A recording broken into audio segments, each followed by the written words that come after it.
সার্বজনীন পেনশন সংক্রান্ত বৈষম্যমূলক প্রজ্ঞাপন প্রত্যাহারের দাবিতে আগামী ৪ জুন পাবলিক বিশ্ববিদ্যালয়ের শিক্ষকরা একযোগে অর্ধদিবস কর্মবিরতি পালন করবেন। সেই সঙ্গে আগামী ২৮ মে সকাল ১০টা থেকে ১২টা পর্যন্ত কর্মবিরতি পালন করবেন তারা। সকালে ঢাকা বিশ্ববিদ্যালয় ক্লাবে আয়োজিত বাংলাদেশ বিশ্ববিদ্যালয় শিক্ষক সমিতি ফেডারেশনের সংবাদ সম্মেলনে এই কর্মসূচি ঘোষণা করা হয়।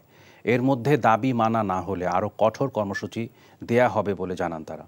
শিক্ষক নেতারা জানান, সার্বজনীন পেনশনে শুধুমাত্র স্বশাসিত স্বায়ত্তশাসিত প্রতিষ্ঠানকে অন্তর্ভুক্ত করাটা বৈষম্য করা। এছাড়া এই নতুন স্কিমের কারণে এই ১ জুলাইয়ের আগে নিয়োগ পাওয়া এবং এর পরে নিয়োগ পাওয়াদের মধ্যে দুটি শ্রেণী তৈরি হবে।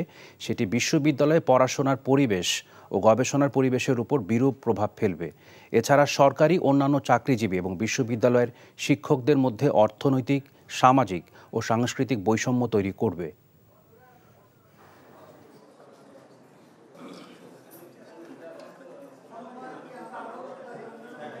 এক গ্রুপ রয়ে গেলেন, আর এক গ্রুপকে সরাইতে হবে।